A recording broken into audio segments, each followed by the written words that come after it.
Ողջույն սիրելի հայրենակիցներ, եթերում մեր պատմության դասերը հաղորդաշարն է եւ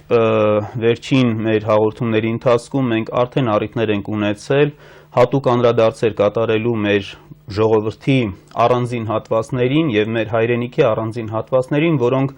վերջի շրջանում, ասենք 19-20-րդ եւ 21-րդ դարասկզբին բավականին մեծ ուշադրության կենտրոնում են հայտնվել կամ պետք է հայտնվեն կապված ժամանակակից աշխարհի քաղաքական անցուդարձերի հետ։ Մի քանի հաղորդում առաջ հիշում եք, որ մենք հատուկ երկու եթեր նվիրեցինք Նախիջևանի խնդրին։ Առաջինը Յուրա Հովսեփյանի մասնակցությամբ, որտեղ Նախիջևանի պատմության քաղաքական կողմը ներկայացվեց, հատկապես թե ինչպես Նախիջևանը օտարվեց հայությունից, Հայաստանից անջատվեց մի տարածք, որը համարյա թե միջնաշխարհ էր Հայաստանի համար, եւ հաջորդ հաղորդումը նվիրվեց Նախիջևանի ժառանգությանը, հայկական ժառանգությանը, որը Արգամ Այվազյանը վարեց մեզ հետ միասին, եղավ հյուրը հաղորդաշարի։ Մի հատուկ հաղորդում մենք նվիրեցինք Համշենահայության խնդրին, դա երկու շաբաթ առաջ էր եւ մինչ օրս չեն դադարում նամակները, քիչ հետո ես կանդրադառնամ դրանցից մի քանիսին, կապված համշենահայության եւ իսլամացած բռնի պարտադրված իսլամացած հայության խնդրի հետ եւ ընդհանրապես այս խնդիրը դավանափոխ հայության խնդիրը մենք կրկին ունենալու ենք մեր ուշադրության կենտրոնում եւ մահմեդական հայության եւ կաթոլիկ հայերի մանավանդ այսօրվա թեման, որ մենք պետք է շոշափենք, մասնակիորեն առնչվում է կաթոլիկ հայության խնդրի հետ, բայց շատ ավելի այսպես քաղաքական մեծ հնչեղություն ունի եւ մեզ համար այսօր չափազանց կարեւոր է ջավախքի խնդիրը։ Եվ այսօր ես ստուդիա եմ հրավիրել մեր հաղորդաշարին հյուր լինելու համար մեր պատմաբաններից մեկին, որին հուսով եմ ճանաչում եք եւ բավականին հայտնի անուն է նա մեզանում, Ակադեմիայի պատմության ինստիտուտի տնօրեն պրոֆեսոր Աշոտ Մելքոնյանին, որը բազմաթիվ ուսումնասիրությունների հեղինակ է կապված նաեւ ջավախքի խնդրի հետ եւ մինչեւ բուն մեր հաղորդման անցնելը նախ ուզում եմ շնորհակալություն հայտնել հրավեր ընդունելու համար եւ ցանկանում եմ շատ համառոտ ներկայացնել նրա աշխատանքներից մի քանիսը, որը միշտ այս հարցումները լինում են կապված թեմայի հետ ինչ ուսումնասիրություններ կան։ Պարոն Մելքոնյանի աշխատություններից ուրեմն ես հիմա կխնդրեի, որ մեր օպերատորն էլ մոտիկից ցույց տա մի շարք ուսումնասիրություններ հրատարակված եւ հայերեն եւ անգլերեն, մասնավորապես ջավախքը 19-րդ դարում եւ 20-րդ դարի առաջին քառորդում մենագրությունը ծավալուն եւ ուրախությամբ նշենք, որ ոչ շատ ժամանակ առաջ լույս տեսավ նաեւ գրքի համառոտ անգլերեն տարբերակը, ինչը որ չափազանց կարեւոր է եւ այն սփյուռքահայերի համար, որոնք չեն տիրապետում հայերենին, չեն կարողանում կարդալ եւ իհարկե դրսի աշխարհին ներկայացնելու համար մեր կարևորագույն հայրենիքի կարևորագույն հատվածներից մեկը, նաև ժողովրդի կարևոր հատվածներից մեկի պատմությունը եւ ճակատագիրը։ Միաժամանակ ասեմ, որ պարոն Մելքոնյանը հեղինակել է մի շարք ուսումնասիրություններ եւս ես նորից խնդրեմ օպերատորին ցույց տա ջավախքի պատմության ուրվագծեր, որտեղ ամբողջ այսպես համառոտակի ներկայացում է ամբողջ ջավախքի պատմությունը եւ շատ արդիական հնչողություն ունեցող կարևորագույն մի թեմա, նյութեր Ախալցխայի եւ Ախալքալակի դպրոցների պատմությունից մենք կանդրադառնանք մեր հաղորդման վերջում, թե ինչ վիճակում են այսօր գտնվում ջավախքի դպրոցները եւ մասնավորապես դրանց հետ կապված կարևոր խնդիրներ, որոնք արծարծված են պարոն Մելքոնյանի ներկայացված այս աշխատության մեջ։ Ուրեմն չխախտելով ավանդույթը ես շատ համառոտ անդրադառնամ մեր վերջին հաղորդումներից հետո եկած նամակներին, ասեմ նորից մեր հայրենակիցներին, որ մենք ունենք այստեղ մի շարք նամակներ, որոնք չեն առնչվում մեր թեմաներին, պարզապես ցանկություններ են, մասնավորապես ասենք Ռուսաստանից Նորայր Սարգսյան խնդրել է հայոց բունտոմարի հետ կապված լուսաբանումներ, Հայկի պատմական կամ առասպելաբանական կերպարի, կամ մեր հայրենակիցներից Էդվարդ Վարդանյան նորից ուրեմն թուրքերի մեր տարածաշրջանում հայտնվելու եւ Թուրքիայի ստեղծման պատմության սկզբնական շրջանին անդրադարձ կատարելու խնդրանքով է դիմել, մենք էլի նամակներ էինք ստացել եւ առաջիկայում անշուշտ հաղորդում կնվիրենք այդ խնդրին,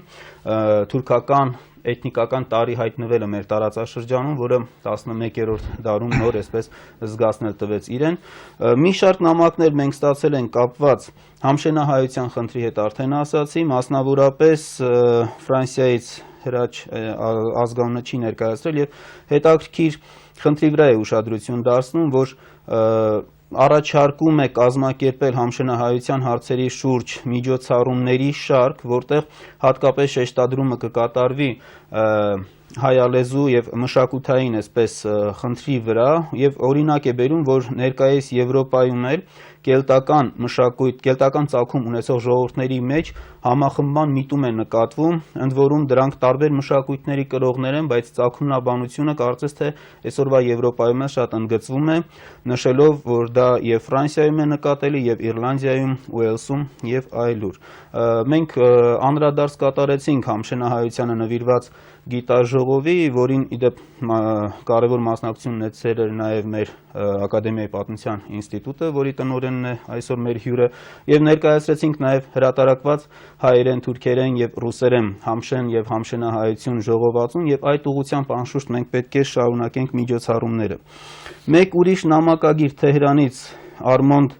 Երումյանը նշում է, որ շատ կարևոր է համապատասխան ուրեմն ծրագրային, այսպես ծրագրի ստեղծումը, որ հայրենադարձությունը դա միայն գաղափար չի, որովհետև մենք ունենք բազմաթիվ դեպքեր, երբ որ հայրենադարձության ձախողված փորձեր են եղել, ձախողված օրինակներ են եղել եւ կարդամ նամակից մի փոքր հատված ուղղակի, ես ուզում եմ նշել, որ ներգաղթ ստեղծելու համար հատկապես մուսուլման հայերի հայացնելու նպատակով, քրիստոնեացնելու նպատակով պետք է ունենալ կայուն ծրագիր, նրանց ինտեգրման ծրագիր եւ այլ պայմաններ, այսինքն ուշադրություն է դարձնում հատկապես այն բանի վրա, որ հատկապես խորհրդային շրջանում հայրենադարձությունը մեր մոտ ուղեկցվում էր նաեւ մեծ հիասթափություններով եւ երբ որ 90-ական թվականներին հայրենիքից հեռանալու հնարավորություն ստեղծվեց, գիտենք, որ հիմնական հայրենադարձների հիմնական զանգվածը կրկին լքեց Հայաստանը։ Մենք ունենք այստեղ էլի մի քանի նամակներ, հատկապես ես կուզենայի առանձնացնել Տոլյատի Ստայք բարեգործական կրթական հաստատության տնօրենի Մարինե Հովհաննիսյանի նամակը, որտեղ հետաքրքիր այսպես դիտարկում է, որ մահմեդական հայերին հայացնելու առաջին քայլը ոչ թե պետք է կատարի հայ առաքելական եկեղեցին, հասկանալորեն սա միանգամից հակառեակցիա առաջ կբերի, այլ պատմաբաններից, հոգեբաններից, մշակույթի եւ արվեստի գործիչներից կազմված հատուկ հանձնաժողովներ, որոնք մեր հեռացած հայրենակիցներին կբացատրեն եւ նրանց ծագումնաբանությունը նրանց մեջ կարտնացնեն, նրանց հոգու մեջ կարտնացնեն, ինչպես նամակագիրն է գրում, կհալեցնեն նրանց հոգու մեջ գոյացած ծառույցը։ Եւ այստեղ շեշտում է համազգային հերոստա տեսության ստեղծման անհրաժեշտությունը, որի հետ անշուշտ համաձայն ենք, որովհետև ՀՄԿ-ը այսօր իհարկե այդ ամբողջ խնդիրը չի իրականացնում եւ չի էլ կարող իրականացնել համազգային հերոստալիք ասելով ես ինքս գոնե հասկանում եմ հերոստալիք, որը հաղորդումներ կհեռարձակի ռուսերեն, անգլերեն, թուրքերեն եւ բազմաթիվ լեզուներով, այսինքն որի նպատակը կլինի աշխարհասփյուռ եւ արմատներից հեռացած հայերենը հասկանալու դժվարություն ունեցող հայերին եւս համախմբել, այսպես կենտրոնացնել հայրենիքի գաղափարի շուրջը։ Մենք մյուս նամակներին կանդրադառնանք մեր առաջիկա հաղորդումներին, ես չչարաշահեմ ձեր համբերությունը եւ մենք անցնենք ջավախքի խնդրին եւ որպես երբեմն մեր հաղորդաշարի նամակագիրները գրում են, որ խնդրում ենք ավելի մանրամասն, ավելի քարտեզներով ներկայացրեք ամեն ինչ եւ որպեսզի ջավախքի տարածքը շատ ավելի որոշակի լինի հատկապես մեր հայրենակիցներին, որոնք մի քիչ ավելի քիչ են տեղեկացված, ես խնդրեմ մեր օպերատորին ջավախքի ժամանակակից քարտեզը եւ ջավախքի ընդգծված ուրեմն պատկերը մեզ ցույց տա Ասեմ, որ այսօրվա մեր հաղորդման քարտեզների մեծ մասը եւ նկարների մեծ մասը տրամադրել է Հայ ճարտարապետության ուսումնասիրության ընկերությունը, Սամվել Կարապետյանը, եւ սա եւս հենց նրանց կազմած քարտեզն է եւ ի պատիվ իրենց ասեմ, վերջերս մեր հյուրերից մեկը նամակագիրներից մեկը հատուկ գրում էր, որ մեր քարտեզներում չգիտես ինչի ազատագրված տարածքները չեն նշվում Հայաստան, դուք տեսաք, որ այս ճիշտ քարտեզում Հայաստանը ներկայացված էր ազատագրված տարածքներով հանդերձ։ Ես հիմա կուզենայի ավելի այսպես անցնենք բուն խնդրին, որովհետև մեր հայրենակիցները, ովքեր որ հետաքրքրվել են խնդրով, գիտեն, որ Վրաստանում այսօր Վրաստանի պետության համար առաջնային այսպես խնդիրներից մեկն է դարձել ջավախքի հարցը, ինչ որ առումով նաև աշխատում են ամեն ինչ անել ցույց տալու համար, որ ջավախքը հայոց պատմության մասը չի եւ ընդամենը ջավախքահայության պատմությունը սկսում է 1828-29 թվականների ռուս-թուրքական պատերազմից, երբ որ Էրզրումի շրջանից մեծ քանակությամբ հայեր տեղափոխվեցին եւ բնակություն հաստատեցին ջավախքի տարածքում։ Այդ իսկ պատճառով ես պիտի խնդրեի, որ մենք սկսենք ջավախքի պատմության մեր ակնարկը, համառոտակի անդրադառնանք դեռևս հնագույն շրջանին, երբ որ ջավախքը, այսինքն նաև անդրադառնանք հուշարձաններին, որոնք միաբերան ցույց են տալիս, որ ջավախքը ի սկզբանե, գոնե ինչքան որ մեզ հասանելի է պատմությունը, եղել է հայ աշխարհի անբաժանելի մի մասը եւ բնականաբար սա վրաց պետական այրերի քաղաքական այս ինչ ասեմ գաղափարախոսական հիմնադրույթը բավականին սխալ է եւ չհիմնավորված։ Մենք խնդրենք օպերատորին մեզ ուրեմն ներկայացնի հնագիտական հուշարձանների այսպես մի շարք։ Հիմա դուք տեսնում եք հնագիտական հուշարձանների քարտեզը, որտեղ Կիկլոպյան ամրոցներ, վիշապաքարեր եւ բազմաթիվ հուշարձաններ են ներկայացվում։ Սա ջավախքի քարտեզն է եւ քարտեզի վրա խտությունը դուք տեսնում եք Կիկլոպյան ամրոցների, վիշապաքարերի, որոնք հայկական լեռնաշխարհի ամբողջ մշակույթի մի բաղկացուցիչ մասն են կազմում։ Հատկապես ես կուզենայի այստեղ ընդգծել Կիկլոպյան ամրոցները, դրանցից մեկը դուք տեսնում եք Բզավետ գյուղի մոտ գտնվող Կիկլոպյան ամրոցն է, հսկայակերտ շինվածքը մեծ քարերով։ Եվ վիշապաքարերի մասին իհարկե կուզենայի հատուկ, որ մեր հայրենակիցները ուշադրություն դարձնեին, ինչի համար վիշապաքարերի, որովհետև այս կոթողները, որը մեր հայրենակիցներից շատերը, որոնց ծանոթ են, դրանք ջրի պաշտամունքին նվիրված հուշարձաններ էին եւ հայկական լեռնաշխարհի տարածքից դուրս աշխարհում այլտեղ հայտնի չեն։ Սա, այսինքն, խոսքը գնում է հնագույն շրջանի 3-2 հազարամյակների մշակութային կոթողների մասին, որոնք վկայում են տարածքի բնիկ հայկական լինելու մասին։ Մենք կարող ենք իհարկե բերել բազմաթիվ այլ փաստեր եւս, բայց ավելի արագ անցնենք, դուք հիմա տեսնում եք ձեր էկրանին Վանի թագավորության քարտեզը եւ Վանի թագավորության ժամանակաշրջանում արդեն Քրիստոսից առաջ 8-րդ դարում սեպագիր արձանագրություններում ջավախքը հիշատակվում է Զաբախա անվամբ սեպագիրը ջ չուներ, դրա համար ջավախը Զաբախ ձևով է այնտեղ հնչում։ Վանի թագավորությունից հետո էլ ջավախը կազմում էր Երևանդունյաց թագավորության անբաժանելի մի մասը, այնուհետև Արշակունյաց թագավորության։ Դուք հիմա տեսնում եք Տիգրան Մեծի աշխարհակալության քարտեզը, Բաբկեն Հարությունյանի քարտեզն է իդեպ, եւ այստեղ մեծ հայքի թագավորության հյուսիսում գուգարած աշխարհի տարածքում դուք հիմա ընդգծված տեսնում եք ջավախքի եւ շրջակա տարածքները։ Այսինքն հնագույն շրջանը, երբ որ մենք այսպես համառոտ հայացք ենք գցում, տեսնում ենք, որ հնագույն շրջանում ջավախքը անընդհատ կազմել է հայկական իրականության, հայկական պետականության անկախտելի մասը, նրա հյուսիսային մի շրջանը։ Մենք անցում անենք միջնադարին եւ ես կուզենայի, որ մենք համառոտակի, խնդրեմ արդեն դուք համառոտակի ներկայացնեք այն աղբյուրները, որոնք գրավոր աղբյուրները նաեւ, որոնք այդ թվում վրացական աղբյուրները, որոնք հավաստում են, որ ջավախքի տարածքում հայերը բնակվել են, գոնե ինչքան որ իրենք տեղեկություններ են պարունակում, հնագույն շրջանից սկսած։ Շատ բարի, սիրելի հանդիսատեսներ, դուք քանիցս հեռուստաեթերից լսել եք իմ խոսքը ստերեոտին Ջավախքի վերաբերյալ եւ կարող է ինչ-որ իմաստով թվալ տարօրինակ, որ այս թեմային մենք հաճախակի անդրադառնում ենք այն դեպքում, երբ որ եւ պետական շրջանակներում եւ ինչու՞ չէ նաեւ առանձին դեպքերում գիտական շրջանակներում խուսափում են այս թեմայի շուրջ խոսել, որտեղ դրա մեջ վտանգ են տեսնում։ Ցավալիորեն չգիտես ինչու մեզանում ընկալվում է Ջավախքի հիմնախնդիրը որպես մի հոգս, որի մասին խոսելը կարող է ուղղակիորեն փչացնել հայ-վրացական հարաբերությունները։ Տեսեք, խորհրդային տարիներին այս խնդրի շուրջ չէր խոսվում նաև Ղարաբաղի խնդրի շուրջ, բայց մենք արդեն անկախությունից հետո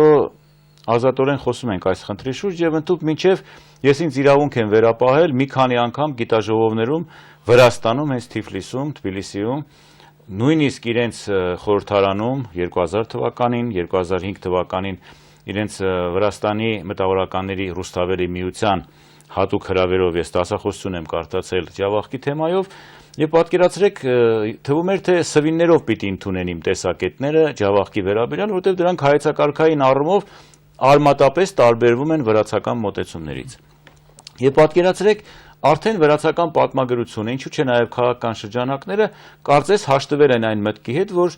իրենք կարող են մի խնդրի շուրջ ունենալ իրենց մոտեցումները, մենք մեր մոտեցումները, եւ դա ամենևին չի խանգարում քաղաքական խնդիրներին եւ Փառք Աստծո, կարծես թե հայ-վրացական հարաբերությունները քիչ թե շատ նորմալ այսպես հունով ընթանում են։ Այդ համար ես կարծում եմ, որ խոսել այս թեմայի վերաբերյալ ամենևին չի նշանակում, չգիտես, անջատողական ուժեր գրգռել, հազար մի քաղաքական խնդիրների պատճառ ծնել, ամենևին ոչ։ Ընդհակառակ ես համոզված եմ, որ խոսել Ջավախքի մասին նշանակում է խուսափել այդ հիմնախնդիրների հասունացումից, որոնք կարող են անպայմանորեն հանգեցնել պայթյունի, որովհետև սոցիալ-տնտեսական այն վիճակը, որ այսօր գոյություն ունի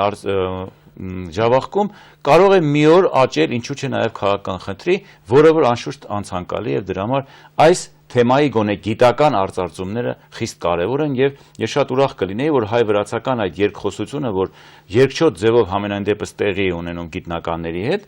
գիտնականների միջև շարունակվեր նաև առաջիկայում։ Հիմա ինչ վերաբերում է Ջավախքի միջնադարյան պատմությանը։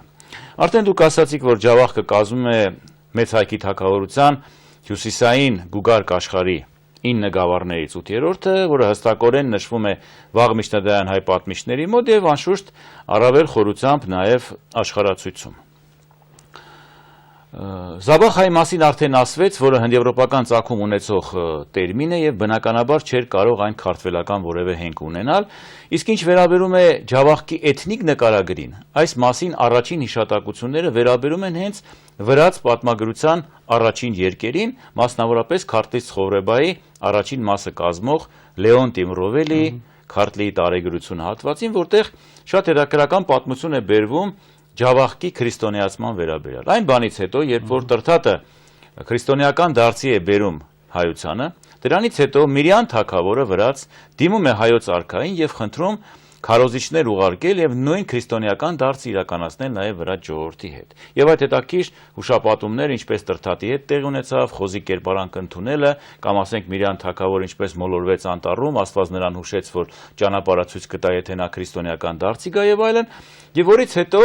քրիստոնյա քարոզիչները մեծ մասամբ նաև Հայաստանից տեղափոխվեցին Վրաստան, Իբերիա եւ դարձի բերեցին նաև վրաց ժողովրդին։ Անշուշտ դրանցից ամենահայտնին Նունեն էր, Նինոն, վրացական աղբյուրների, որի մասին մանրամասն տեղեկություններ է պարունակում Քարտլից Խովրեբայի այն հատվածը, որը հեղինակել է Լեոնտի Մռովելին։ Ինչ է գրում այս հեղինակը։ Հայաստանում նա Դվինեցու մոտ սովորել էր հայերեն եւ կարող էր հաղորդակցվել հայերենով, եւ երբ գալիս է Փարվանա լճի ափը, փնտրում է ճանապարհը դեպի Մեծխետ, Վրաստանի մայրաքաղաք, նա փորձում է հունարենով հասկացնել տեղացիներին, թե ինչպես կարելի է գտնել ճանապարհը դեպի Վրաստանի մայրաքաղաք Մեծխետ։ Նրանք չեն պատասխանում, չեն արձագանքում։ Փորձում է այլ լեզուներով հաղորդակցվել, ոչինչ չի ստացվում, որից հետո երբ որ նա խոսում է հայերեն տեղի ձկնորսների եւ հովիվների հետ, խոսքը վերաբերում է 4-րդ դարի սկզբին, ասում է նրանք անմիջապես աշխուժացան եւ մեզ ցույց տվեցին Մեծխետ տանող ճանապարհը, ասելով որ ահա այն գետը, որը դուրս է գալիս Փարվանա լճից, Թափարվան գետի մասին է խոսքը, այսինքն Փարվանայից թափվող, ուղղակիորեն սա հայերեն բառ է, Փարվանա գետը, որը հիմա վերանվանվել է պաշտոնապես կոչվում Ախալքալակից ծղալի, տարածորեն Ախալքալակի ջուր։ Եվ Փարվանագետի հունով, եթե դուք գնաք, կհասնեք ուղղակիորեն Վրաց մայրաքաղաք Մցխեթ, որտեղ վտակներից մեկն է Թափարվան գետը, Կուր գետը, եւ Կուրի հունով դուք կհասնեք նաեւ Մցխեթ։ Այսինքն առաջին հստակ վկայություն այն մասին, որ Ջավախքը հայախոս էր 4-րդ դարի սկզբին եւ վրացերեն լեզուն այնտեղ չէր շրջանառվում, հենց խոսում է Լեոնտի Մռովելին, որի մասին վրաց պատմագրությունը հետագայում տալիս է հետևյալ բացատրությունը, որ դա պիտի բացատրել ըստ երևույթին Լեոնտի Մռովելու չափից ավելի հայասեր լինելու հանգամանքով, քանի որ Քարտիս Խովրեբայի 1 առաջին հատվածը կազմող հայտնի Թորգոմի 8 որդիների մասին այդ հայտնի առասպելը եւս գրի է առնված Լեոնտի Մռովելու մոտ, որտեղ ասվում է, որ Թորգոմի ավակ որդին Հայոսն էր, Էպո, Կարտլոսը,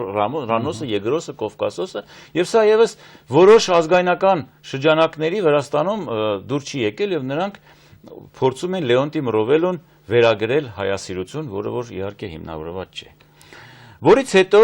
շատ հետաքրական նյութեր կան օտարություն, իրենք մոռանում են մի կարևոր բան, որ Լեոնտի Մռովելին ինքը 4-րդ դարի տեղեկությունը պիտի քաղեր ավելի վաղ շրջանի աղբյուրներից վրացական եւ նրանց էլ 11-րդ դարի հեղինակ է բնականաբար եւ նրա այդ ամբողջ շարքը 4-րդից մինչեւ 11-րդ դար չի կարելի մեղադրել հայամոլության մեջ, ինչպես իրենք փորձում են անել։ Երբ նայում ես վաղմիջնադարյան այլ աղբյուրներ, այդ թվում նաև ոչ հայկական, օրինակ արաբական աղբյուրները, երբ տեսնում ես արաբական արշավանքների մասին խոսք է գնում, օրինակ Աբդռահիբի արշավանքների մասին, այնտեղ նշվում է եւ Ղևոնդի մոտկամերձ եւ արաբական աղբյուրներում, որ արաբական զորքը մտավ Վիրք, Վրաստան, ապա անցավ Ջավախք։ Այսինքն հստակորեն Ջավախքը եւ Վիրքը միմյանցից անջատված են։ Եվ այս մոտեցումը շարունակում է նաև այն ժամանակաշրջանում, երբ որ վրաց պետականությունը ապրում է իր հզորացման ժամանակաշրջանը, խոսքը 11-րդ դարի երկրորդ կեսի մասին է, երբ որ գահակալում է արդեն Դավիթ շինարարը։ Եվ շատ հետաքրքրական է, երբ որ Ջավախքի կենտրոն Ախալքալաքի մասին խոսք է գնում,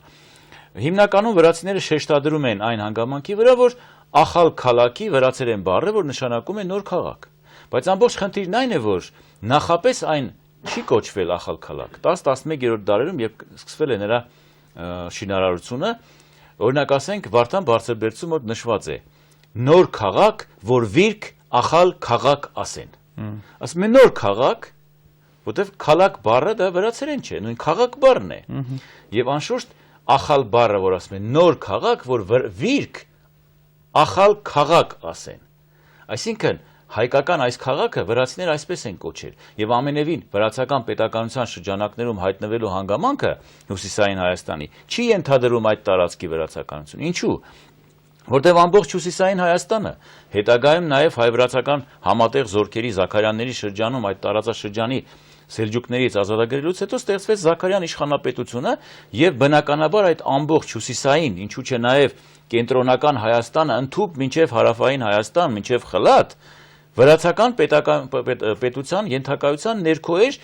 շատ հզոր ներքին ինքնորոշությամբ եւ բնականաբար ասել թե դա Վրաստան էր անշուշտ սխալ է, որտեղ Հայաստան եւ անշուշտ վրացական պատմագրության մեջ ընդունված տեսակետով անիսի, գառնիսի տերմինները նայում ես վրացական տարբերակով քարտեզների վրա նշված եւ չգիտես ինչու հայ-վրացական զինակցության այդ ամբողջ դարաշրջանը 12-13-րդ դարերի, որը մեր երկու ժողովուրդների բարեկամության, զինակցության մասին են վկայում, վրաց պատմագրության մեջ բացարձակապես գոյություն չունի, ուղղակիորեն շրջանցված է եւ կարծես հայկական գործոնն այստեղ գոյություն չունի։ Ես ցանկանում եմ այստեղ Հիսուս Քրիստոսի խոսքը հիշատակել, որ եթե մարդիկ էլ դռեն, քարերը պիտի աղաղակեն, որովհետև մենք հնարավորություն ունենք մեր հեռուստադիտողներին նաև ցույց տալու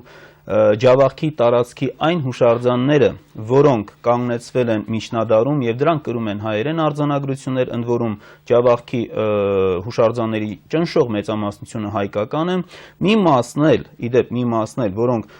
քաղաքեդոնականություն ընդունած հայերը կառուցել էին, դրանք հետագայում վերագրվել են վրացիներին, մենք եթե դեմ չեք, մենք նայենք եւ զուգահեռ նաեւ մեկնաբանությունների մասին, հա, խնդրենք օպերատորին հիմա մեզ ցույց տա, սա ուրեմն մեծ հայքի թագավորությունը հենց քրիստոնեության ընդունման ժամանակաշրջանում 4-րդ դարում, որտեղ դուք տեսնում եք ընդգծված, կարմիրով ընդգծված Ջավախքի տարածքը եւ ունենք այս տարածքից արդեն ասացի բավականին մեծ թվով հուշարձաններ, որոնք հիմա մենք կտեսնենք հուշարձանների քարտեզներ եւ ես մի փոքր ուզում եմ առաջ ասել, որ ժամանակին հասցնեք նայել, այնտեղ կարմիրով հայկական հուշարձանները կլինեն նշված եւ գորշ գույնով նշված են քաղկեդոնիական հայերի հուշարձանները, որոնք հետո վրացացվել են։ Դուք հիմա տեսնում եք, այսինքն եւ միայն մանուշակագույն գույնն է վրացական, որը չնչին մասեր կազմում։ Դուք քարտեզի վրա տեսնում եք ճնշող մեծամասնությունը կարմիր եւ գորշ գույնի ուրեմն հուշարձանները։ Վիմագիր արձանագրությունները հայերեն եւ վրացերեն, ընդ որում վրացերեն արձանագրություններ ասածը զգալի մասով դրանք մաշտոցյան գրով ստեղծված արձանագրություններ են, որոնք վրացի խուցուրի գրով, հիմա դուք կտեսնեք նաև ձեր էկրաններին երկու գրերի համեմատությունը, մենք մաշտոցի նվիրված հաղորդում ունեցանք եւ սրա վրա կանգ առել ենք արդեն, եւ ձախ կողմում դուք տեսնում եք մաշտոցի ստեղծած խուցուրին, որ ձեռագրից ակնհայտ է մաշտոցինն է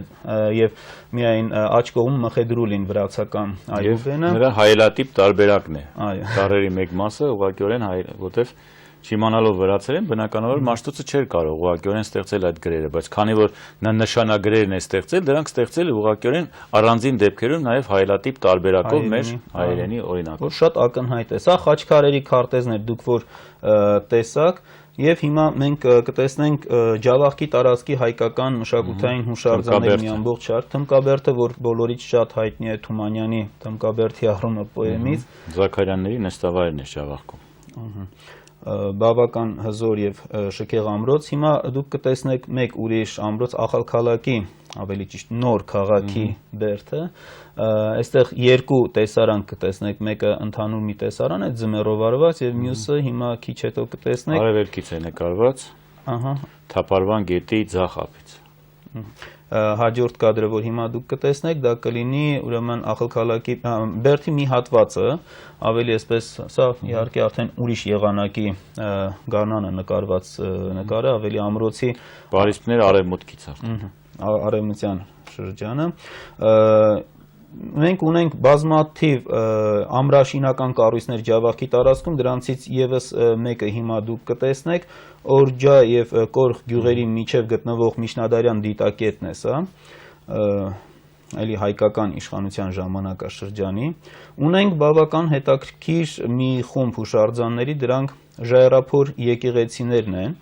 որոնք Հայաստանում էլ տարածված են, եւ սա դուք որ տեսնում եք, Մեծ Սամսար հնավայրն է, 10-րդ դարի ժայռափոր եկեղեցական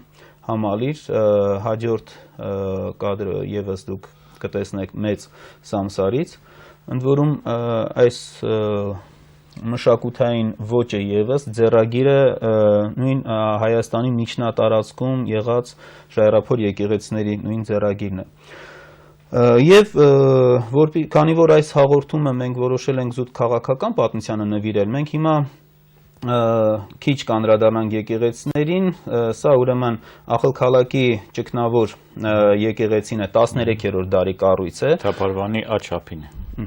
Ես նշեմ, շնորհակալությամբ արդեն ասացի, որ Սամվել Կարապետյանն է տրամադրել մեզ նկարները եւ պայմանավորվածություն ունենք այս բոլոր հուշարձանների մասին հատուկ իր հետ առանձին մի հաղորդում եւ Վրաստանի Հանրապետության տարածքի հայկական հուշարձանների մասին մի հաղորդում անելու։ Այստեղ դուք տեսնում եք Բուրնաշետ, Ազավրետ, Մեղրեկ, Էղթիլա, Մերենյա, Կումուրդոյի եւ Ալաստանի հայկական եկեղեցիները, սա Ախալքալակից ներողություն, Ղուլալիս գյուղի մոտ գտնվող խաչքար է, 14-րդ դար, ընդ որում արձանագրությամբ, հայերեն արձանագրությամբ, Ախալքալակից հարավ մոտ 3-4 կիլոմետր։ Այս հաջորդը մենք էլի ստույգ թվագրությամբ հայերեն արձանագրությամբ ունենք Ալաստան գյուղից 1643 թվական, այսինքն շատ ավելի վաղ, քան ռուսական տիրապետության տակ կանցնեին այս Գավառի հյուսիսային հատվածում է։ Մի շատ հետաքրքիր, որ քիչ հանդիպող թևավոր խաչերից է, Ղանդո գյուղի եկեղեցում է գտնվում, ընդհանրապես այս ոճը բավականին քիչ է հանդիպում Հայաստանի տարածքում էլ։ Եվ հիմա նորից դուք կտեսնեք եկեղեցիների լուսանկարների մի ամբողջ շարք, Սուրբ Հովհաննես եկեղեցին Բարալետ գյուղում, Ավերակ եկեղեցի Ալաստան գյուղի մոտ, Արակովայի Սուրբ Գևորգ եկեղեցին, Օրջա գյուղի Հազմարի վանքը, Գանձայի Սուրբ Կարապետը, Մեծ Ղյոնդուրու գյուղի Սուրբ Հակոբը եւ ներքևում Ախալքալակի Սուրբ Խաչ եկեղեցին։ Եվ այստեղ եւս մենք ունենք մի խաչքար Ալաստան գյուղի տարածքից գտնված, կողքի գծերով հենց հայերեն արձանագրությունն է։ Այստեղ մենք շարունակենք քաղաքական պատմության, սա ուղղակի որպես քարեղեն ապացույցներ, այն ամենի, ինչը որ գրավոր աղբյուրներում էլ վկայված են, մատենագիրների մոտ էլ վկայված են եւ վրացի, եւ հայ, եւ արաբ, եւ այլ պատմիչների։ Ես երկու խոսք ավելացնեմ կապված այս խաչքարերի հետ, Օրջա գյուղի մասին խոսք եղավ, Թմկաբերդի։ Այս տարածաշրջանում ահռելի քանակությամբ խաչքարեր են հայտնաբերվել, որոնք վերաբերում են 11, 12, 13-րդ դարերին, մասնավորապես Զաքարյանների ժամանակաշրջանին։ Եվ շատ հետաքրքրական է, որ այս հարուստ մշակութային դաշտը ուսումնասիրել են նաև իրենք վրացիները, մասնավորապես 50-ական թվականներին, երբ Լիաննա Դավլյանիձեն հրատարակեց վրացերենով, ռուսերենով հայոց խաչքարերին վերաբերող մի հետաքրքրական ուսումնասիրություն, որի համար իհարկե բավական քարկոծեցին նրան, եւ հետո որից հետո սկսվեց դաժանորեն այդ խաչքարերի ոչնչացման գործընթացը, որ ուղղակի ամոթալի երևույթ էր, եւ դրանցից մի քանիսը այսօր ուղղակիորեն հայտնաբերվում են այդ ձորում ջրի ցամաքելու ժամանակ Փարվանագետի կուր գետի կարողանում են այդ խաչքարերը հայտնաբերել, դրանցից մի մասն էլ հայտնաբերվել են նաև ժամանակին Երվանդ Լալայանի կողմից, Սեյլանի կողմից եւ հիմա իհարկե Սամվել Կարապետյանի կողմից։ Այսինքն այս ամբողջ մշակութային դաշտը այստեղ առկա է եւ դրան վերագրում են օտար էթնիկական տարրերի ներթափանցում, բայց իրականության մեջ քաղկեդոնացման գործընթաց էր սկսվել, որը որ տանում էր դեպի այդ օտար վրացերենով մեսրոպատար ասած այսպես արձանագրությունների ստեղծման մի ժամանակաշրջան ստեղծվեց, եկավ եւ հետաքրքիր է, որ ուղղափառություն ընդունած հայության մի մասը հետագայում կաթոլիկություն ընդունեց եւ Մեսխետի թուրքեր ասված էթնոկրոնական հանրույթը, որը որ թուրքերի կողմից 1587 թվականին Գավառի եւ 1639 թվականին վերջնականապես գրավումից հետո փաստորեն սրանց մահմեդականացման գործընթացն սկսվեց եւ վրացիները երբ որ պնդում են, որ Մեսխետի թուրքերը իրականության մեջ արմատներում, ինչպես ասում են, վրացիներ են, դրանց մի զգալի մասը իրականության մեջ հայեր են։ Հիմա փորձեմ մի քանի հետաքրքրական փաստ բերել այս վերաբերյալ։ Ընդունենք, որ հայկական եւ վրացական աղբյուրները կողքի ենք դրել եւ 1830 թվականի մեծ գաղթից առաջ գոյություն ունեցող իրավիճակի մասին ենք խոսում։ Ինչպես հայտնի ամեն մի նվաճող տարածքը բռնազավթելուց հետո պիտի աշխարհագիր անցկացնի, հարկման ենթարկի բնակչությանը, պարզի տնտեսական վիճակ եւ այդպիսի բան բնականաբար անում էին նաեւ թուրքերը։ Եվ 16-րդ դարի վերջին 1590-ական թվականներին նրանք շատ խոշոր աշխարհագիր անցկացրին եւ այդ ամբողջը թղթին են հանձնել, որը կոչում է Գյուրջիստանիս վիլայետիս դիդի դավթարի։ Գյուրջիստանի, այսինքն Վրաստանի վիլայետի մեծ մատյանը, որը որ 40-ական թվականների վերջին, ուրեմն հրատարակվեց Ջիկիայի կողմից, վրաց պատմաբան, 3 հատորով հետագայում մինչև 50-ական թվականները թուրքերեն, այսինքն արաբատար օսմաներենով, վրացերենով եւ դրանց մեկնաբանություններով 3 հատորով։ Եվ շատ հետաքրքրական է, այստեղ հականե անվանեն նշվում են բոլոր այն բնակիչները, որոնք հարկման էին ենթարկում թուրքերի կողմից։ Եվ մարդկանց անուններն է գրված։ Ընդունենք Օրջա գյուղ, Ալաստան գյուղ, չգիտեմ, Մուրջախետ գյուղ։ Բնակիչները գրված է Արտաշես, եղբայրը, Աստվածատուր կամ Ասատուր, Վելիջան, չգիտես, Վարդան,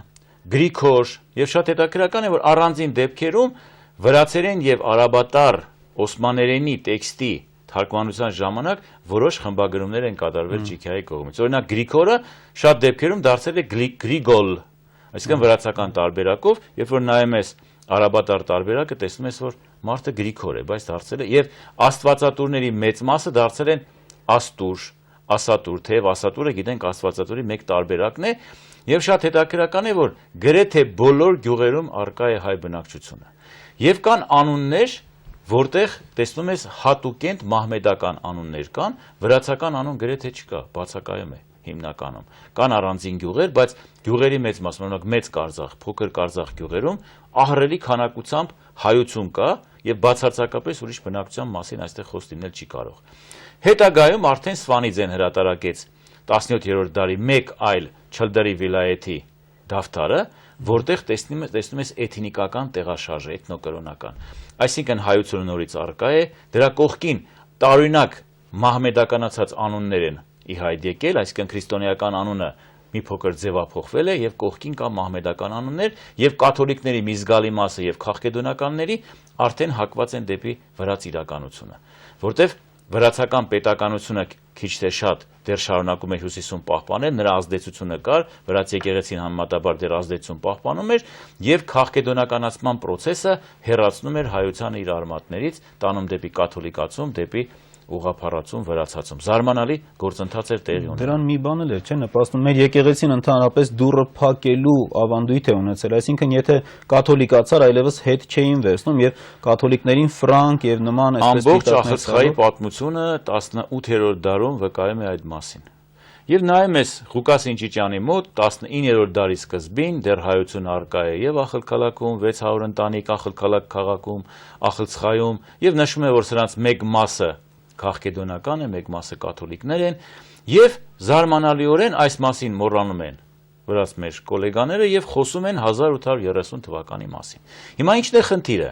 1830 թվականի Էրզրումահայերի գաղթից հետո, նախ ինչու այդ գաղթը տեղ ունեցավ այդ տարածաշրջան։ Միայն Էրզրումը եւ Ջավախքը բնակլիմայական պայմաններով նման էին դրա համար, բացարձակապես ոչ։ Նախ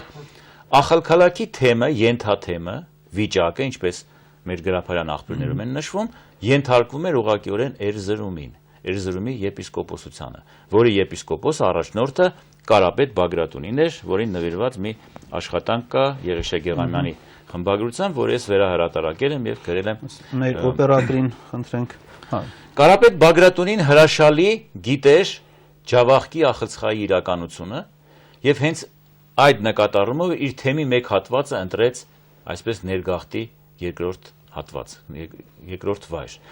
Եվ այդ գաղթի արդյունքում 7300 ընտանիք Էրզրումահայերը երբ բնակություն հաստատեցին այդ տարածաշրջանում, արդեն էթնիկ պատկերը բավականաչափ փոխվել էր, որտեղ ռուս, թուրքական պատերազմների ընթացքում էթնիկական լուրջ տեղաշարժեր էին կատարվել։ Նախ դերևս վրաց թագավոր Հերակլ II, ինչպես Արարատյան դաշտ, այնպես էլ Լոռի եւ Ջավախք բազմաթիվ հարձակումներ էր գործել եւ այնտեղի բնակչությանը ուղղակիորեն տեղահանել եւ տարել էր Վրաստան, Վրաստանի խորքերը, մինչեւ Լիլո, Թիֆլիսի շրջակայք, հարկատու խավով հարստացնելով այդ տարածաշրջանը։ Նույնը տեղի ունեցել նաեւ Ջավախքի հետ, մինչ այդ լեզգիներն էին թալանել կոտորել բնակչությանը,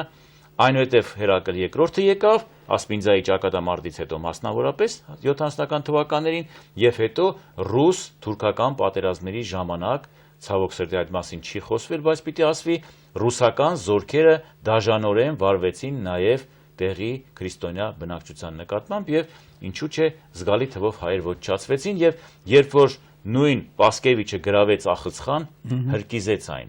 Տեղի բնակչությունը կոտորվեց, հետագայում նաև Բաբերթի հետ այդ բանը տեղի ունեցավ, այդ մասին չենք խոսում։ Գեներալ Տորմասովը 1809-10 թվականներին 5000 ընտանիք ջավախցիների վերաբնակեցրեց, հատկապես Կոթելա գյուղի բնակիչների վերաբնակեցրեց Լիլոյի շրջան, Թիֆլիսի շրջակայք։ Այս մասին չենք խոսում։ Դրա համար էթնիկ պատկերը փոխվել էր, ոչ թե փոխվել, ուղղակի ամայացել էր։ Եվ նորից 1830 թվականի գաղթի շնորհիվ այդ տարածաշրջանը վերականգնեց իր նախկին էթնիկական նկարագիրը եւ ինչու՞ չէ աղբյուրները հստակորեն մատնանշում էին, թե որքան հայություն կար այնտեղ մինչեւ գաղթը, Էյալեթում այդ Ախալցխայի իր Ախալքալակ գավառակով եւ որքան կազմեցին եկողները 1716 ընտանիք, մոտավորապես 10-ից 11000 տեղաբնիկներ կային, եռլականներ, եռլի ուղղակի նշանակում է բնիկ եւ գաղթականներ։ Ինչպես այսօր Թալինի շրջանում, մինչեւ հիմա գործածում են եռլական, եռլի եւ գաղթական տերմինները, մինչեւ հիմա Ջավախքում օրինակ ասում են Դիլիսկա գյուղի բնակչության մի զգալի մասը, որ Կրճենկոց գյուղից է Էրզրումի, մոսոյաններ կան, որոնց շարունակում են ասել եռլականներ։ Անցել է 180 տարի, շարունակում են այս մարդկանց տեղաբնիկ անվանել։ Եվ ավելին, Կարապետ arczepiskopos-ը հատուկ, որը դարձավ վրացայի մերթական թեմի առաջնորդ, հատուկ արգելքներով Փոցխով գետի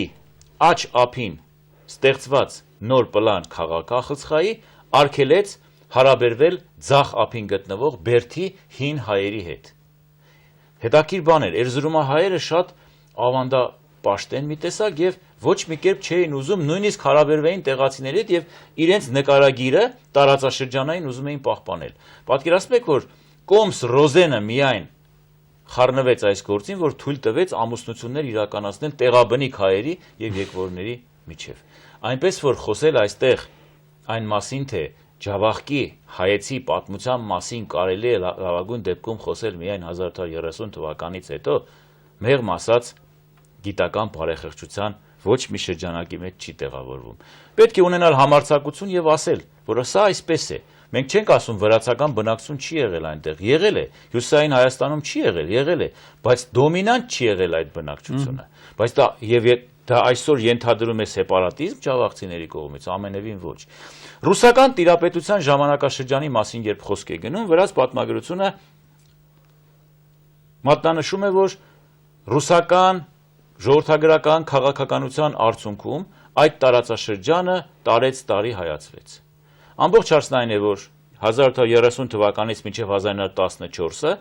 հայ բնակչության տոկոսային հարաբերությունը եղել է 72-ից առավելագույնը 84։ Տեղաշարժ այդքան է եղել։ Վրաց բնակչության թիվը 5.7%-ից առավելագույնն աճել է 7% մինչև առաջին համաշխարհային պատերազմ։ Ավելին չի եղել։ Այս եղե վիճակը եւ դա կապել, չգիտեմ, ռուսական քաղաքականության հետ այդպես չէ։ Եվ շատ հետաքրքրական է, որ այստեղ նույն Էրզրումի օրինակով հիմնադրելով հայկական դպրոցներ, Կարապետյան վարժարանը, հայտնի Ախալցխայում Կարապետ arczepiskopos-ի կողմից, Մեսրոպյան վարժարանը Ախալքալաքում, Սանդղտյան իգական վարժարանը Ախալքալաքում եւ Եղիսաբեթյանը հիմնադրելով Ախալցխայում, փաստորեն հայեցի նկարագիր այդ տարածաշրջանի լիովին բացահայտվեց, վերականգնվեց եւ ամբողջ 19-րդ դարի ընթացքում հայկական դպրոցը ապրեց իր լիարժեք կյանքով այդ տարածաշրջանում եւ այսօր երբ որ վրաց քաղաքական շրջանակներում փորձ է արվում հայկական դպրոցներին ուսումնական process-ը զուտ հայերենով տանելու այս կարգավիճակից նրանց զրկելու, ուրեմն մոտեցումներ են դրսևորվում, ամենևին սա արդարացված չէ, թեև վրացական կողմը, գիտեք, փաստարկում է մի կարևոր հանգամանք իրենց համար, որ ինչու լիբանանահայերի դպրոցները, գիտենք Լիբանանը կամ ասենք Հալեպը, Սիրահայությունը, որ Սփյուռքի կենտրոններն են, հայկական դպրոցներում ամբողջ ուսումնառության process-ը անցկացվում է տվյալ երկրի լեզվով, ասենք արաբերենով։ Մինչ այդ այդպես չի եղել իհարկե ժամանակին։ Ուրեմն նույն տրամաբանությամբ, ինչպես Ֆրանսիայում հայկական դպրոցը, այնպես էլ Ջավախքում հայկական դպրոցը պիտի անցնի այդ ամբողջ ուսումնական process-ը իբր թե վրացերենով։ Այստեղ տարբերությունը շատ մեծ է, այստեղ կա ավանդույթի ուժը եւ կա այստեղ հայրենիքի խնդիրը եւ հայկական դպրոցը իր հողի վրա սնուցվել է իր արմատներից եւ այստեղ process-ը փոխել վրացերենի անշուշտ դա կարող է քաղաքական լուրջ խնդիրներ առաջացնել։ Պարոն Մելքոնյան, ես հիմա առաջարկում եմ օպերատորին խնդրենք, մենք դիտենք քարտեզները, ուրեմն մի քարտեզը Արևելյան Հայաստանի միացման քարտեզն է, այստեղ պատերազմները, որոնց մասին ասեցինք, 1826-28-ին այս հայկական մարզը միացավ եւ վերևում հիմա կընդգծվի քարտեզը 1828-29 թվականի պատերազմից հետո Ջավախքը, Ախալքալակի, Ախալցխայի գավառները անցան ռուսական տիրապետության տակ, որից հետո 1830-ին այդ հայտնի ներգաղթը եղավ, որի մասին խոսվեց։ Հիմա մենք կդիտենք երկու ազգաբաշխական քարտեզներ։ Սա ուրեմն 1914 թվականի քարտեզն է։ Կարմիրով դուք տեսնում եք հայկական բնակավայրերը։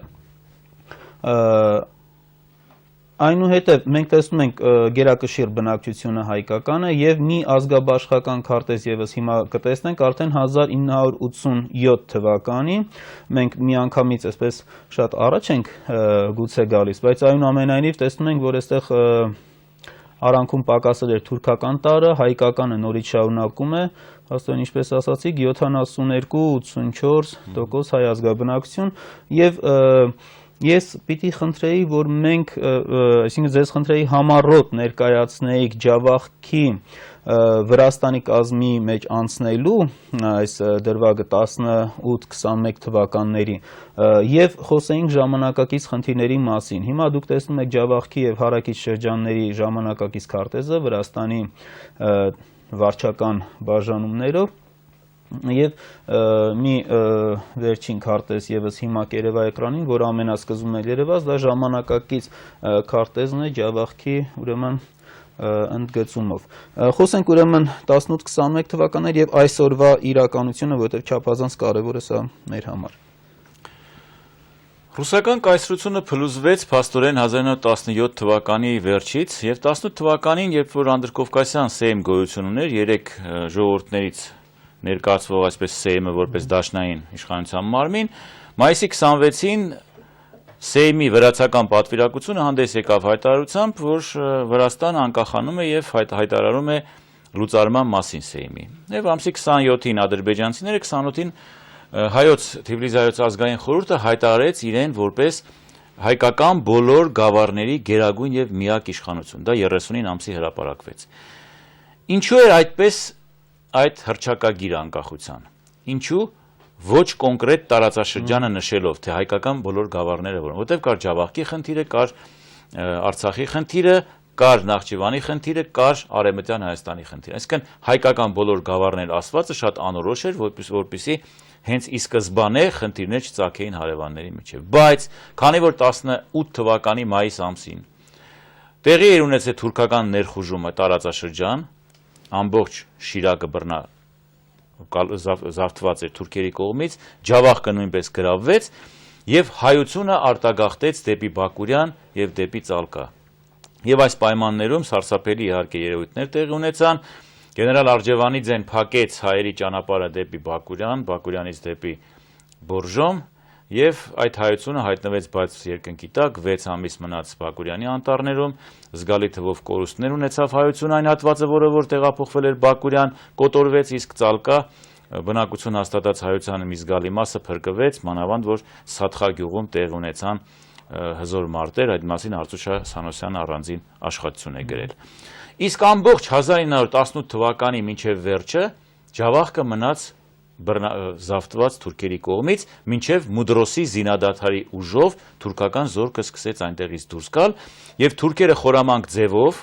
հայերին եւ վրացիներին երկու անկախ հանրապետությունների ղեկավարությանը միատիպ նույն բովանդակությամբ հեռագրեր ուղեցին, որ Ջավախքը դնում ենք ձեր իրավասության ներքո։ Եվ երկուստեք բնականաբար համարելով այդ տարածաշրջանը իրենց, վրացիներն ավելի արագաշարժ գտնվեցին, դեկտեմբերի 5-ին մտցրեցին զոր Կախլքալակ, գաղթականությունը դեռ մնացել էր անտառներում, Բաքուրյանի նոր վերադառնում էր եւ պիտի ասեմ, որ 80,000-ից 36-37 հազարը իր մահկանացուն կնքեց, փաստորեն ցեղասպանության ենթարկվեց Ջավախքի հայությունը։ Եվ դրանից հետո տեղի ունեցավ հայտնի հայ-վրացական երկշաբաթյա բախումը Ախլքալակի եւ Լոռու համար, որտեղ վրացիները մինչ այդ հոկտեմբերից արդեն գրավել էին նաև Լոռին եւ արդյունքում 1919 թվականի հունվարինից 17-ին Թիֆլիսում տեղի ունեցավ անգլիացիների եւ ֆրանսիացիների միջնորդությամբ բանակցություններ, կոնֆերանս, որտեղ հայերի նկատմամբ ճնշում բանեցվեց եւ պարտադրեցին ժամանակավորապես ընդունել Վրաստանի իշխանությունը, բայց տեղական իշխանության մարմիններում հայերի եւ վրացիների համահավասար ձայներով եւ անգլիացիների այսպես նահանգապետությամբ, ինչպես արվեց դա մոտավորապես Լոռու պարագայում, բայց որից հետո տարածքը ճանաչվեց վիճելի մինչև 1920 թվականի նոյեմբեր ամիսը, երբ որ հայկական կողմը պարտություն կրեց փաստորեն թուրք-հայկական պատերազմի ընթացքում, Վրաստանը թեև չեզոքություն էր պահպանում այս պատերազմում, բայց իրականության մեջ սերտ կապերի մեջ էր քեմալական թուրքերի հետ, որից հետո եկավ խորհրդայնացումը, 1921 թվականի փետրվարի վերջին Ախլքալակ մտան Կարմիր բանակի զորքերը, երբ այն արդեն օկուպացված էր քեմալականների կողմից եւ Ախլքալակում տեղի ունեցավ երկու դաշնակից զորքերի հանդիպումը։ Եվ ոչ մի բախում չեղավ, որտեղ նախապես այդ ամենը պայմանավորված էր։ Իսկ դրանից հետո, երբ որ թուրքական զորքը բոլշևիկ ռուսների ճնշման տակ այնտեղից դուրս եկավ, դրվեց Ախլքալակի պատկանելության խնդիր, ինչպես 3 խորհրդային հանրապետությունների մեջ դրվեցին մնացած բոլոր վիճելի հարցերը, որոնց լուծումը դրվեց 1921 թվականի հուլիսի 2-ից 7-ը Ռուսաստանի կոմունիստական բոլշևիկների կուսակցության Կավ բյուրոյի, այսինքն հայտնի պլենումի ժամանակ, որի ընթացքում շատ հետաքրական գործարք տեղի ունեցավ մեր թիկունքում, շատերը հուլիսի 4-ից հետո, երբ որ որոշվել էր Արցախը Լեռնային Ղարաբաղը հանձնել Հայաստանի Հանրապետությանը խորհրդային Հայաստանին, այսինքն քվեարկության արդյունքում հաջորդ օրը Նարիմանովը բողոքեց եւ խնդիրը առանց քննարկման ուղղակիորեն լուծվեց հօգուտ Ադրբեջանի։ Ինչ տեղի ունեցավ այդ գիշեր։ Փաստորեն տեղի ունեցավ Կապբյուրոյի վրաց ներկայացուցիչների Մախարաձեի, Նարիմանովի գաղտնի հանդիպումը Օրջոնիկիձեի, Կիրովի եւ Ստալինի իմացությամբ, որ հաջորդ նիստում, երբ որ պիտի քննարկվի Ջավախքի պատկանելության խնդիրը, այս անգամ էլ ադրբեջանցին պիտի պաշտպանի վրացիներին։ Եվ ցավոք սրտի հայերի թիկունքում վրաց-ադրբեջանական գործակցության արդյունքում, ինչպես հուլիսի 5-ին տնտեսական կապվածության պատճառաբանությամբ եւ քաղաքական նկատառումներով Արցախը տրվեց Ադրբեջանին, նույն տեքստը ուղղակիորեն տեղափոխվեց նաև Թիֆլիս, Վրաստանի Կոմկուսի կենտկոմի պլենում ամսի 7-ի որոշմամբ եւ 16-ի որոշումը քաղաքական ինչ-ինչ նկատառումներից ելնելով եւ հաշվի առնելով Ջավախքի տնտեսական ախալքալակի եւ Ծալկայի տնտեսական կապվածությունը Վրաստանի հետ, այն միացնել Վրաստանին։ Այսինքն տարածորեն նույն բանաձևն էր, որից հետո 1921 թվականի նոյեմբերի 6-ին կնքվեց հայ-վրացական համաձայնագիր, մեր կողմից կնքեց Մյասնիկյանը, վրացիների կողմից ուրեմն Դիվանին եւ արդյունքում սահմանազատվեց Ջավախքը եւ մնաց Վրաստանի Հանրապետության կազմում մինչեւ այսօր։ Փաստորեն 18-21 թվականներին առնվազն 3 անգամ վրացիները մեր թիկունքից մի անգամ թուրքերի հետ գաղտնի գերմանացիների միջոցով պայմանավորվելով 10 թվականին իրենց անկախությունը հռչակեցին, այո։ Ուրեմն Կարսը հանձնել, Բաթումը փրկել իրենց համար, այդ գաղտնի համաձայնագիրը, որ իրենք ունեցան թուրքերի հետ եւ ի վերջո ադրբեջանցիների հետ։ Մենք նման դեպքերում միշտ բարոյական սկզբունքներով ենք առաջնորդվում։ Նոյ Ժորդանյան հստակ դրա պատասխանը տվել է։ Դուք խորտակվում էիք, մենք պարտավոր չէինք ձեզ հետ միասին խորտակվել։ Խորհրդային ժամանակաշրջանը, երբ որ ուսումնասիրում ենք, էթնիկական տեղաշարժը, երբ փորձում ենք նկատել, հստակորեն երևում է, որ հայ բնակչության թիվը գնալով պակասում է։ Բայց 1944 թվականին, երբ որ Ստալինը տեղի մահմեդականներին, որոնց ակունքներում ասացի, որ ոչ միայն վրացիներ, այլև հայեր կային, մեծ խեթի թուրքեր ասվածները, աքսորվեցին Միջին Ասիա, հարաբերակցությունը բնականաբար փոխվեց հստակորեն արդեն շատ ավելի հօգուտ հայության, արդեն մինչև 90-92% բնակչության հայությունը կազմեց, մինչև հասավ 95-96%։ Հայրենական պատերազմի տարիներին Զին կոմիսարիատի տվյալներն ասեմ ախալքալակի։ Բանակ զորակոչված 12600 զինակոչիկներից ուրեմն 8877-ը չվերադարձավ։ Այսինքն պատկերացնում եք ինչ քաղաքականություն էր տարվում ախալքալակի, նույն քաղաքականությունը նաև Ադրբեջանի, խորհրդային Ադրբեջանի ղեկավարության կողմից Ղարաբաղի նկատմամբ։ Այսինքն հնարավորինս մարդ զորակոչել բանակ էթնիկական պատկերը փոխելու համար։ Աջարիայում երկրաշարժ եղավ 80-ականների կեսերին, անմիջապես Աջարիայի տարբեր շրջաններից աջարներին տեղափոխեցին ախալքալակ, նախ իրենց աջարների իրենց պատկերացմամբ սեպարատիզմը թուլացնելու նպատակով եւ երկրորդը էթնիկ պատկերը Ջավախքի փոխելու նպատակով։ Այս քաղաքականությունը անդադ շարունակվել է խորհրդային տարիներին, այսօր շատ ավելի ընդգծված ձևով։ Գամսախուրդիայի տարիներին նույնիսկ մի օրենք ընդունվեց 21 կիլոմետրանոց այսպես կոչված շրջագծի վերաբերյալ, որի համաձայն սահմանից 21 կիլոմետր հեռավորության վրա գտնվող բնակավայրերը հայերով չէին կարող բնակեցվել։ Այսինքն համարվում էր դա պետական սեփականություն եւ այդտեղ հատուկ քաղաքականություն էր վարվում, անշուշտ հետագայում բարեբախտաբար այդ ընդգծված հակահայկեցվածքը փոխվեց եւ շատ ավելի մեղմ քաղաքականություն սկսեցին վարել տեղի հայության նկատմամբ։ Պարոն Մելքոնյան, ուզում եմ շնորհակալություն հայտնել այս հսկայական ինֆորմացիայի համար, տեղեկության համար, որ տվեցիք մեր հեռուստադիտողներին եւ ուզում եմ, քանի որ մեր հաղորդումը արդեն վերջանում է ավարտին, ուզում եմ այստեղ ընդգծել, որ այնուամենայնիվ շատ խնդիրներ, որ մնում են մեզ համար չլուծված կամ անցանկալի լուծված, այստեղ մեր մեղքի բաժինը բավականին մեծ է եւ այսօր էլ մեր եւ իշխանությունները եւ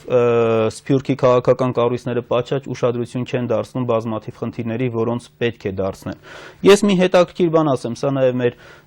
սփյուռքահայ կազմակերպությունների ուշադրությունը հրավիրելու համար մի շաբաթ առաջ Թիֆլիսից մի հայրենակից հյուրընկալեցի, որը հետաքրքիր տեղեկություն հաղորդեց, սա ասում եմ ի մտորում են մեզ բոլորի։ Վրաստանի վերջի շրջանում, այսպես պրո-նատոյական, պրո-արևմտյան կեցվածքի պատճառով ռուսները ամեն ինչ անում են քանդելու հիմա Վրաստանը ներսից եւ հետաքրքիր բան ասեց, բացի Աբխազիա եւ Օսեթիա անկախությունները ճանաչելու գործընթացից, որ ռուսները սկսել են, Աբխազիայի տարածքից գործում են մեգրելերեն եւ սվաներեն հերոստակայաններ։ Աստվածաշունչը տպագրվել է նրանց լեզուներով եւ Վրաստանը, որ այսպես միկրոկայսրության նման մի բան եղավ Ստալինին նաեւ ակտիվ այսպես գործունեության շնորհիվ, Վրաստանը մոտ ապագայում կարող է կանգնել պայթելու լուրջ հեռանկարի առաջ եւ դրա հետևում կանգնած են ռուսները։ Հիմա մենք ունենք ջավախքահայություն, մենք ունենք Վրաստանի տարածքում եւ Թբիլիսի քաղաքում եւ մյուս